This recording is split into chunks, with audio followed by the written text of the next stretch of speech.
Hi, it's Terry Stevenson from the Builderall team, and in this training video, we're going to learn all about managing the blog.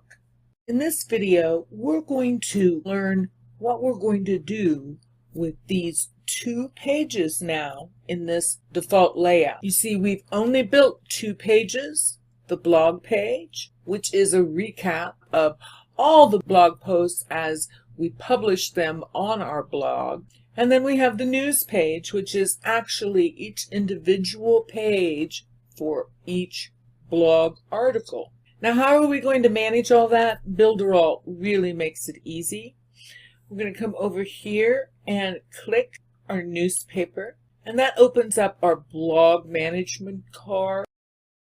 In this video, we're going to talk about this blog manager. On this card, we have a lot of information, and I should tell you, I made a few changes so I could make the demonstration process a little quicker for you. But don't worry, I won't leave anything out. When we take a look at this card, we see that we have several tabs up here at the top. All news is active right now, and it gives us all the news on our site. If we move to the next tab, Publish News, it will show all the blog articles that we published on our blog so far. Moving to the next tab, it would show our drafts, and we don't have any drafts right now, but this is where they would show up. The next tab is Scheduled, and we don't have any scheduled yet. You'll see that as we move forward. Categories. Right now we have 3 categories holding that category place for us. Category Example 1, Category Example 2, Category Example 3. These are defaults in the layout itself. And then over here we have tags. And we have 2 tag default examples. You can add a tag just by clicking on your Add Tag button. And we're on the Fruit Shop website. Let's say we're going to have a tag that's just for sale items. When we write about a blog about sale items and promotions, let's just create a tag, promo, and I add the tag. So now we have 3. Now let's take a look at categories. We have 3 categories here in our default layout, just kind of like placeholders. You don't have to have categories, and you can have many categories as well. These categories are going to be useful for your audience as they're trying to find particular blog articles about specific subjects or specific content. So let's go ahead and change these. It's really easy. We come to category 1. I can imagine that our fruit shop business would like a category to share their recipes since they have a recipe book. So we'll name one of our categories recipes. Let's come down here to category 2 and edit that by clicking on the pencil. Then I can highlight that text in the field and create another category label. Let's create one for promotions. I think that the fruit shop blog readers would be interested in finding out current promotions. And down here on category 3, let's create one just for about employees. Perhaps the fruit shop business owners appreciate their employees and they occasionally write a nice blog article about them. So now we have 3 categories for our fruit shop blog. Let's come over here to drafts next. Here's where we're going to add, this is where we're going to create and add our blog articles and posts. So come to this tab. You do have a field where you can sort by the title, by the author, and by the date if you're looking for a specific article. But we don't have any yet, so we'll come up here and add news. That adds an editor screen, a dynamic editor in our window, and we can begin to edit our blog post.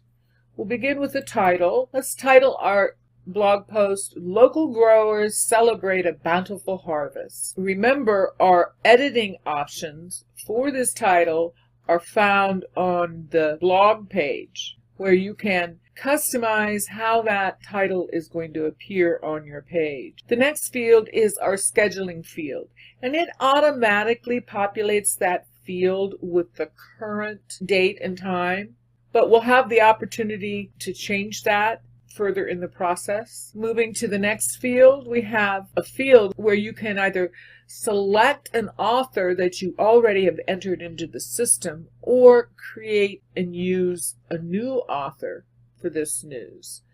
And you'll see we don't have any authors in there right now. Let's create an author for Savannah. We have Savannah as the author. Down here is a field where you can select a category. If I wanted to put it in one of our categories, and now I have promo, I can select from this list, or I can create a new one. I'll create a new category for local news. Select it. It's added that category on the fly to this field. We can add a tag. If this were a promotional article, we could select that tag right there and populate it. If I've put in something I don't want, I can click the X and delete it. Here's where we can publish the news, but we're not ready to publish this yet. Now let's come down to the main part of our dynamic editor here, where we actually create our drafts and final versions of our blog articles. Right here you'll see this green icon where you can add an image. So let's do that for this article. I'm going to click on that and it'll bring up my file directory, and I can choose an image. We'll choose that one and confirm. Now the image is in my post, and I can right click on it and come to image properties. And here I can change the width of the image, the size, and I'm going to make it go all the way across. So I'm going to take it all the way to the edge. I'm going to put in at least Fruit Shop for the image title, because remember, image titles really help with SEO. So I'm going to title this image Fruit Shop, copy that, because I'm also going to use that for my alt image, and that will really help with SEO rankings. I'm going to leave my position in the center, but I do have the option to go either left or right, and I'm going to click Change Size. That puts that image in the blog post for me, and now I can click and you'll see I have another space here. I can also add a video by clicking on this red camera. I'm not going to do that today, but you go through the same process. You click on it, then you choose the video URL. You can adjust the video width, but I'm not going to add a video today, so I'm going to cancel it. You can also add an animated GIF, clicking on that. That, of course, brings up your file directory, so you would search for the file and add it. Here you can add a horizontal line, so let's add one. I can add that in there. So now I have a line below my image. This clock face here, that's the schedule. I can click that and a pop-up comes up. And remember I said it automatically puts in the current date and time.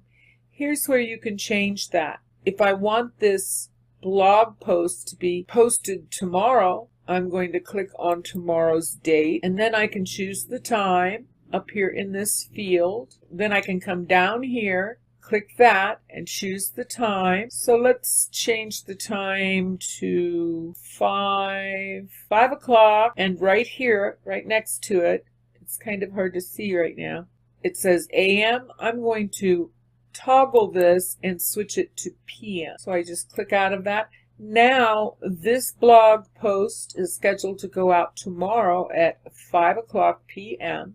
If I move over here to the star icon, you have the opportunity to make this a favorite, which means it has a better placing on your newsfeed. So we'll come down here to the body of our message, And I'm going to put my cursor right below that line that I put in below our image. I've copied my blog post onto my clipboard, and I'm just going to enter it. And now I have my blog entered into the editor, and I can continue to edit this text in the editor. I can select it and change the font. Let's change the font. Oh, let's just change it to multi-light. And let's change the size. We'll make it a little larger, so that looks a little better. I can also, if I would want to, I can use the other functions like bolding certain places, underlining, or changing the color. So you can see you have all those functions available to you in the Blog Manager to specifically use the branding details that you want for your blog posts. Once that's been done, we're going to schedule it, and we'll see our post that we just created at the top here. It's got the favorite icon. We can see the share image. We also can see that it's the date it's scheduled and the time. We're in the All News tab. If I go to the Published News tab now, you'll see I only have those 3 posts that were there before. When I go to Drafts, I've already scheduled the draft we made, so I have nothing in Drafts right now. And if I come to Scheduled, I see our latest post that's scheduled to be posted tomorrow at 5. So that's how you work within the Blog Manager to create posts and schedule them to go out at a specific time or publish them right now. Don't forget to think about the categories for your blog. They're very useful to your audience when they're searching for relevant information. And the tags feature is something that you will find to be of increasing value the more developed your blog becomes. And now that we've created our 2 pages needed for an active blog and scheduled our next post, let's take a look and see what we're going to have to do to optimize this for mobile. So we're going to come over here and click on the mobile icon, and you'll see we haven't done any optimization at this point. So let's first put our menu in the header. We'll get that in there. Let's center it this time on the mobile. Right click and center the element. Now let's bring our title into our header and center it. This box is an empty box at the moment. We can check it just to make sure by going into the appearance, removing that. So I'm just going to hide it right now. I don't think we need it. Here is our text for our opt-in form. And I think what this is it's the box that holds our elements here. So I'm going to leave it a transparent background. I'm going to bring our title over here and put it inside that box. Now I want to customize this for mobile. I'm going to right click, go to customization, and I'm going to change the size of the font until I can get it on 1 line. And I do, well, let's do 2 lines. Set it at 22. I think I will make it bold. I think that looks pretty good. Now I'm going to bring our contact form into the box. I want to make sure that it stays with the description text. So I'm going to plop it in the middle of that box, right click and center that element. And now I can grab my invisible box and pull it into my banner, situate it, shorten it a bit, and I think I'll right click on it and center this element. And that way I can shorten this banner just a bit on mobile. So I want to make sure I have a balance between the space at the top and the bottom. That looks pretty good. Now I'll come down here to the next element, which is our news feed. So we're going to pull that up until it meets that banner. We'll scroll down now, see how everything looks.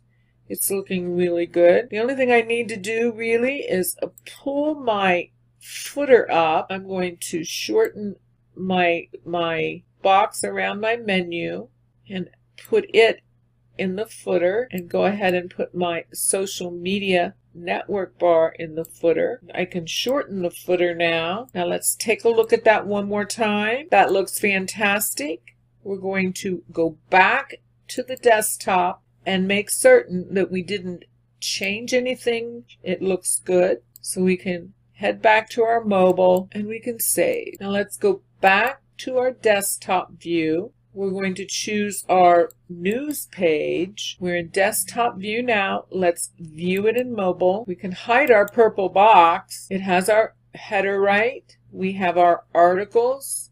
Let's scroll down. We can bring this up. And since we're on mobile, I'm going to eliminate and hide some of the content because I'm going to be mindful about the limited space. It's always a good idea to build your mobile devices differently than you do your desktop versions because they're very different environments and you really want it simple and clean and light on mobile.